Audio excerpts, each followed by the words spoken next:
En passant, je ne savais pas que dressing était vraiment un mot français. Parce que dans ma tête, c'est toujours garde-robe, garde-robe. J'ai vu qu'en fait, on dit genre garde-robe, on dit ça dressing dans le français courant. Bon, bref, pour ceux qui ne savaient pas, voilà. Alors, la vidéo d'aujourd'hui porte sur comment préserver ses articles de vêtements. Je parle de fringues, je parle d'accessoires, genre des sacs à main, de bijoux. C'est de ça qu'on va parler aujourd'hui. Et voilà quoi. Donc, alors, on commence. Ma première astuce, c'est le sel. Je sais qu'il y en a qui vont se dire le sel, mais le sel, c'est pour la cuisine, c'est pour la cuisson. Le sel de cuisine est très important quand on fait de la lessive, que ce soit un lavage fait à la main, que ce soit un lavage à la machine à laver. Ajouter du sel aide à conserver la couleur des fringues. Il y a une règle qui dit que quand on achète des vêtements, surtout pour des sous-vêtements, avant de les porter, c'est toujours recommandé de les laver. La notion derrière ça est qu'il y a beaucoup d'articles de vêtements, surtout quand ils sont de couleur noire ou bien de couleur sombre en général, ont tendance à déteindre vite et facilement. Alors, quand vous ajoutez du sel à votre premier cycle de lavage, ça fait qu'à long terme, ça aide à conserver la couleur et que même si ces vêtements finissent par déteindre, ça prendra beaucoup plus de temps que si vous les aviez lavés comme ça sans y ajouter du sel. Si ce sont des trucs que vous avez depuis longtemps, des habits qui sont déjà dans votre placard, je ne pense pas que ça va forcément marcher de la même manière parce qu'il y a de fortes chances que vous les ayez déjà lavés à plusieurs reprises. Donc, ça ne va rien changer. Là, si la couleur, s'ils ont déjà déteint, bah, ils vont continuer de déteindre. Il y a rien, on ne peut rien y faire. Presque, d'après les recherches que j'ai faites, il paraît qu'on peut aussi ajouter un produit qui s'appelle Woolite. Je ne sais pas si beaucoup sont familiers, mais Woolite, c'est pratiquement juste du détergent pour la lessive. Et apparemment, si on ajoute ça, ça aide aussi à conserver la couleur, surtout pour des habits qui sont en denim, des habits en jean. Ça aide à conserver la couleur. Ça, par contre, j'ai pas essayé, mais je pense que c'est un truc que je vais faire. Et puis, comme d'habitude, je vais vous revenir et vous dire si ça marche ou pas. On a tendance à toujours être attiré par le même genre de fringues. Si vous regardez, si vous faites attention à votre dressing, il y a de fortes chances que les fringues que vous payez, peu importe le style ou peu importe la couleur, ont tendance à être de la même catégorie. Donc, par exemple, je dis toujours que moi j'aime les bodysuits, alors j'en achète beaucoup de différentes couleurs. Mais en même temps, je me rends compte que je dépense autant d'argent et que j'achète différentes bodysuits, mais au final, ils sont tous les mêmes. La plupart du temps, la seule différence, c'est qu'il y a de petites nuances subtiles dans les fringues. Alors, les boutons, par exemple, c'est un détail qui est infime, mais qui peut retransformer tout un look. Devant moi, là, un blazer que j'ai acheté à H&M. La raison d'ailleurs pour laquelle je l'ai acheté, c'est à cause de ce détail des boutons. J'ai trouvé qu'ils étaient super beaux. Le blazer en soi n'a rien d'extra, rien de grave. C'est juste un truc noir, genre military style.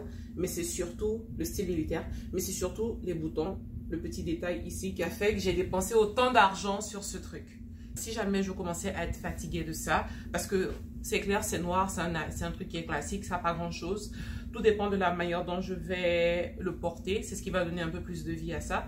Si je voulais changer, tout ce qu'il me suffit de faire, c'est d'ajouter ce type de bouton. Regardez.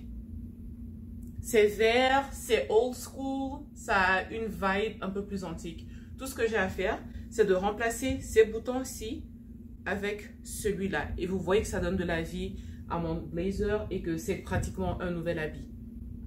Et je vous parie que si je fais pas ça et que je vais en magasin et que je vois un même modèle, le même style, mais avec ce genre de bouton à la place de celui-ci, c'est un détail qui me ferait craquer, qui me ferait payer le blazer.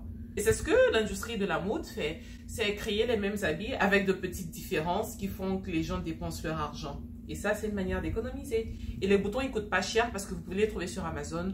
Il y a plusieurs magasins qui les vendent en paquet, qui vendent de différentes tailles, différentes couleurs, différents styles. Et ça, c'est un truc super facile que vous pouvez faire chez vous-même à la maison avec juste du fil et une aiguille. Il n'y a même pas besoin de voir un tailleur pour ça. La troisième astuce.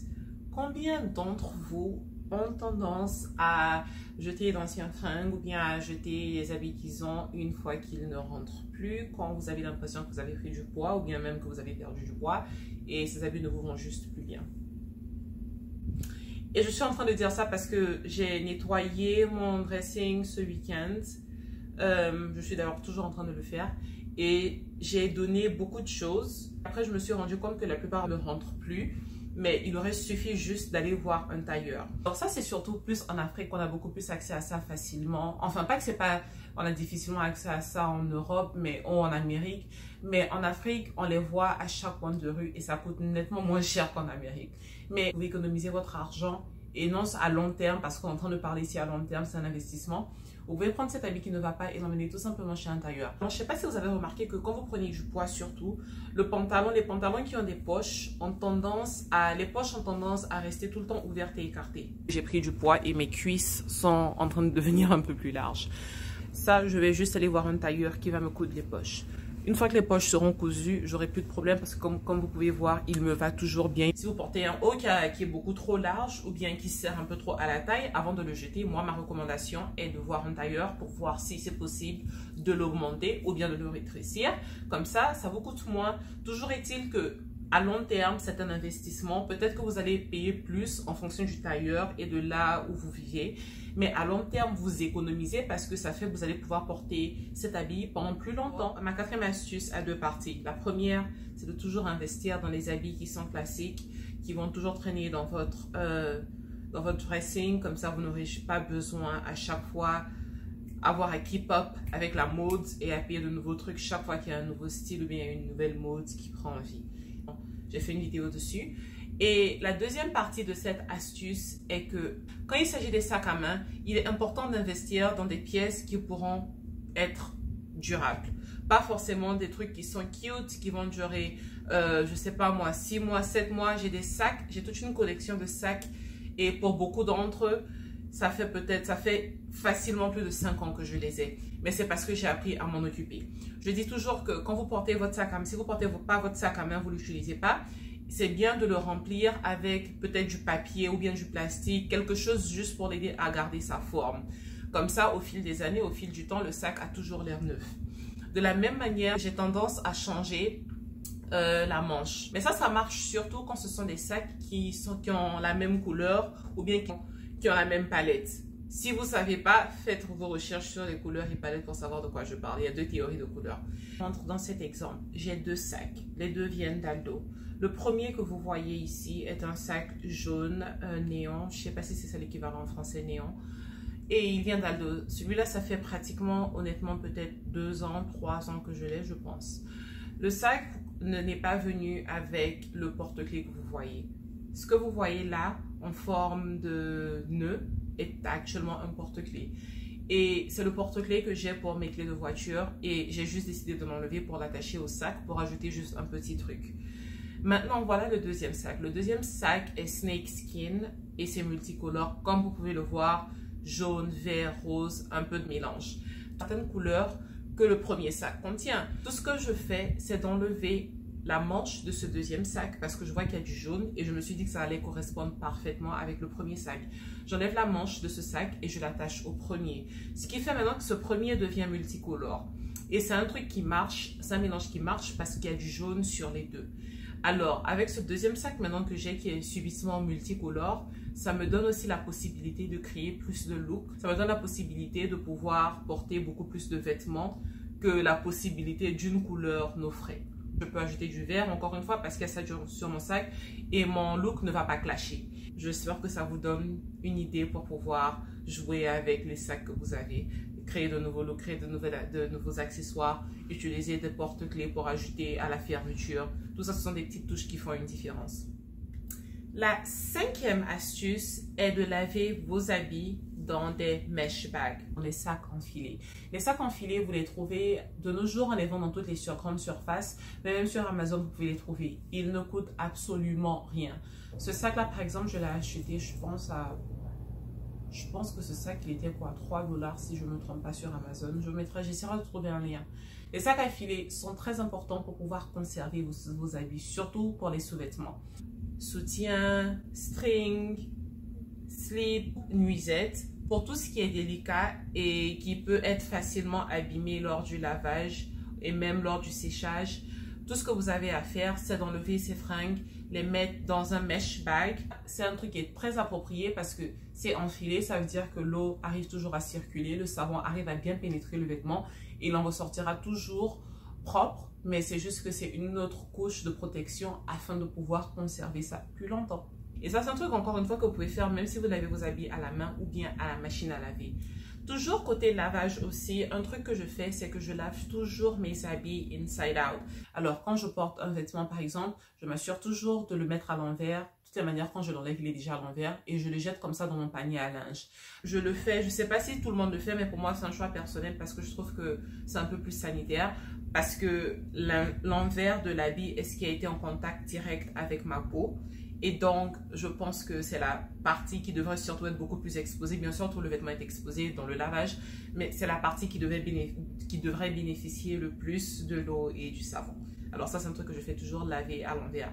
Et ça aide aussi à conserver l'habit. Quand vous allez le porter à l'endroit, au bon endroit, l'habit aura simplement l'air tout neuf parce qu'il a été lavé de l'intérieur. Si jamais, par exemple, bien sûr, j'ose espérer que vous savez comment mélanger, laver vos blancs à part, vos noirs à part et autres.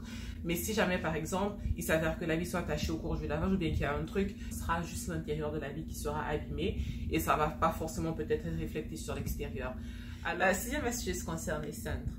Les cintres font une grande différence sur l'aspect, le look final de ce que vous allez porter. Tout simplement parce que il y a une différence entre les cintres en velours, les cintres en fer et les cintres en plastique.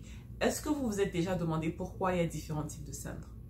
Comme vous pouvez le constater, j'utilise que des cintres en velours. Alors, ici, sur mon rack, j'ai quelques cintres qui sont en plastique parce que je suis tout simplement à court de cintres en velours.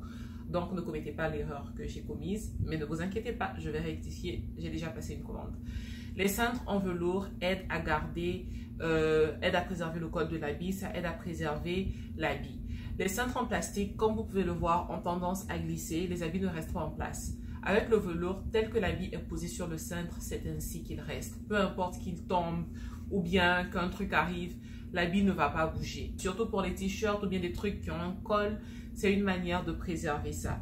Le plastique peut facilement élargir le col à force d'enlever et de remettre. Le velours aide à garder en place et c'est beaucoup plus soft avec le matériel de vos fringues. Et dans la septième et finale astuce, bref, vous comprenez.